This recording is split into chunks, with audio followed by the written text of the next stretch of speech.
Sup, Duel fans? Team Brock here with another deck profile. We got Cold as Bryan here with the updated Fur Hire deck list for the June format. Let's get into it. What's going on, guys? It's your boy Cold as Bryan here, coming at you with an updated version of the Fur Hire Extra Furry deck profile.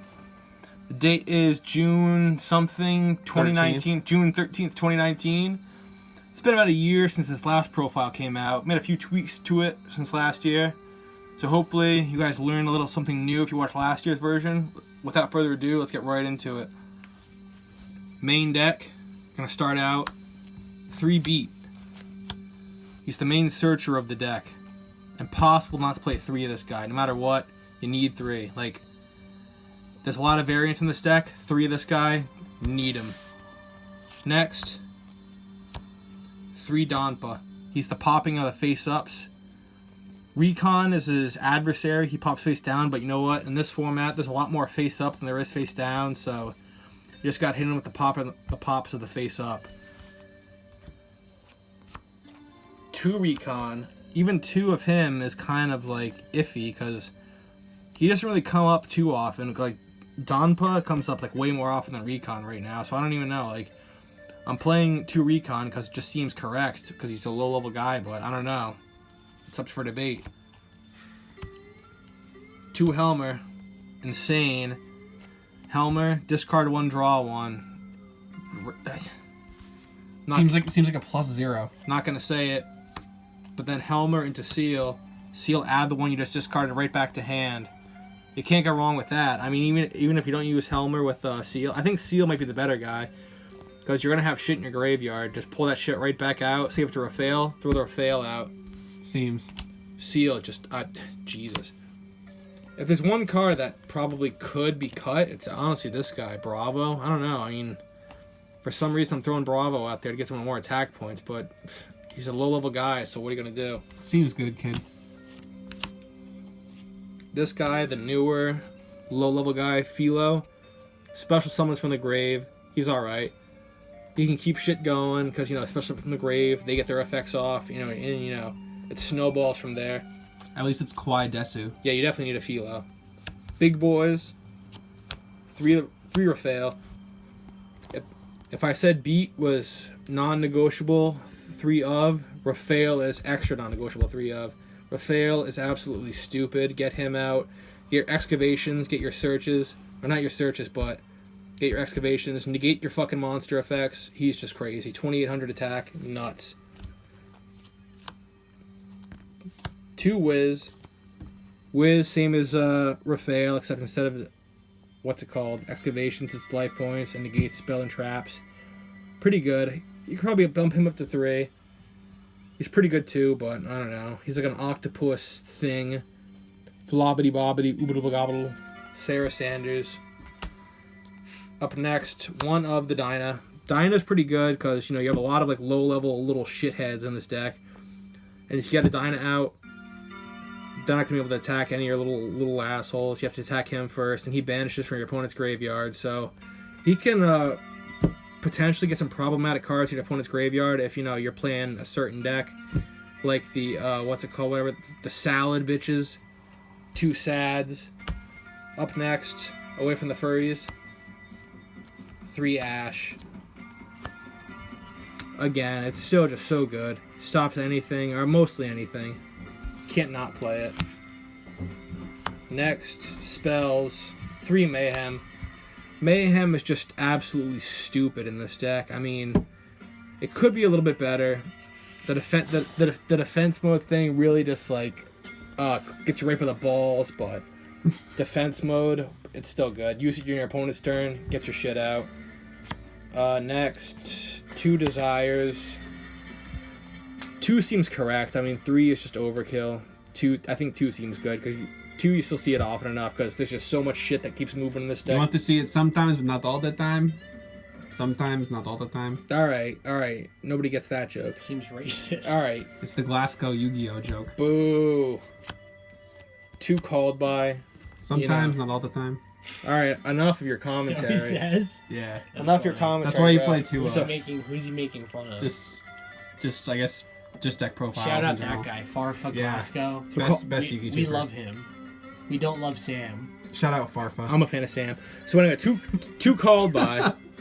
Two called by because, you know, your opponent, like, no matter what you're playing, they're almost always going to reach into the graveyard for something, so you got to have at least 2 of these. So that's 40. Now onto the extra. Not quite. Reasoning, low-key, like, probably the MVP card of the deck, because there's so many different levels. Like, your opponent, like, I mean, we've been testing for a little while now, and nobody's ever called the reasoning right. Worst case scenario is you pull an Ash out of your graveyard, but like I said, like the odds are so low that's not going to happen. So reasoning, definitely necessary. 1 Rhoda, only warrior in the deck is beat. Throw it out, get your beat to the hand.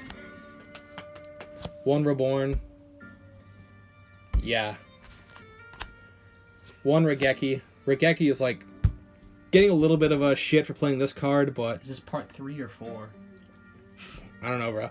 Regeki is just like, I don't know. Once you get to the full go, you'll see why Regeki's good. Imagine 6 minutes into this video and the Vols haven't started yet. Next, Old men say no. yeah, pretty much. Everyone plays at least 1 or 2, 3 or 4. Old men saying no. I think that's a good. I like that lineup. Yeah, it's 1 good. order, 1 strike, 1 judgment. Sometimes might throw a warning in there, but you know these guys seem okay. Honestly, the order seems kind of shitty because you play a lot of spells in this deck, but it can honestly just like stop your opponent in their Just tracks. play your spells during your turn. Set this and then flip it on their You turn. could Right. honestly probably main. There can only be 1. It would be decent in your deck. You're probably right. This is the honestly. profile. No time for discussions. You're right. I mean, we have a little bit of time, so honestly, So yeah. that's 40? So judgment, like I said, destroys, but does not destroy. So we'll get into why destroying is so important. That's the main deck. I don't know what the exact count is. It's probably around 40. Show but them the scrubby pile. This pile. Extra. Balgo. Have you ever Falgo. gone into 2, let alone 3? No. 1 is definitely enough because you can only his effect is once per turn. And I saw a little smirk, so you guys are gay.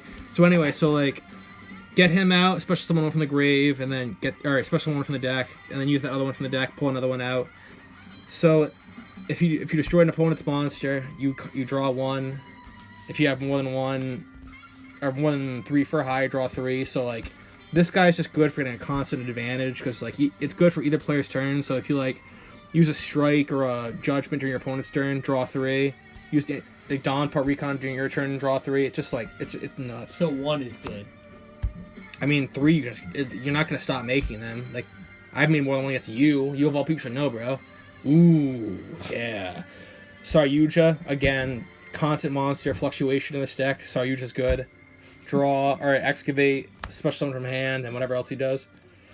Borreload, again, constant monster spamming. Borreload's gonna happen. So what are your matchups like? They're good against everybody. Mech Knight, Crusadia Avramax, aka just Avramax. My newest, AKA the reason you made this profile. yeah, pretty much. This is my newest pickup. He's the budget version of Boral Sword. He's pretty sick. Have you made him yet? Not yet, because I just got him today. So anyway, so like I'm a big fan. So pick this guy up. He can, like, it's pretty hard to get over him. And next, I don't know what else I'm playing in this deck. So let's just like blow through everything here. Fucking Cerberus, fucking Unicorn, fucking Haita, fucking Link Karibo, which it can barely fucking make. Decode Talker, Topologic Underclock. That's the links. Whoops. That's the fucking links. Scrubby pile. That's You're sure the this is a 15 card extra deck? Yeah, I counted it. that's the drunk fucking sloth. The terribly tired. It's gonna be pretty. He's like a kind of like a not like all the time guy, but Sometimes, not all the time. some yeah. All right, okay. No time for discussion. And lastly, the 38. It's kind of difficult bringing him out because you know he's basically the same thing as 2 Wiz, but I don't know. You might as well like. It's a tough call with him. You never know. But anyway, so like I feel like this build is pretty consistent. Yeah, move this. Looks Anyway. pretty cool, TBH. Shout out Thanks. Robbie Cole. There's definitely a lot of really cool cards in this deck. I think this build, it's pretty crazy. I mean, like, obviously didn't put the side in this profile, but if there's one card that you should definitely side, it's Twin Twister or whatever he's been thrown down. Yeah, a token. Side of the token, because you never know if you need the token or not. But Twin Twister definitely, because like the thing about this deck is if they fucking stop your first normal summon or can stop your first special summon, like that's the key. Because the first guy you summon, like that's the key. Like, and it just goes off from there. Because like this deck can just go fucking nuts when you get that first summon off. So like honestly, just get your and that too. That's a good side card. So anyway, just like I said, Twin Twister, and that's about it. The Cold Buy is good sometimes too. There's a lot of good cards to bait Ash in this deck. And there it is. All right. So anyway, that's about it. This is For Hire June something 2019. I hope you guys enjoyed it. I'm sure we'll get like 0 views in this video. But anyway, that's about it for me. This is Cold Ass Bryan signing out. Until the next time, guys.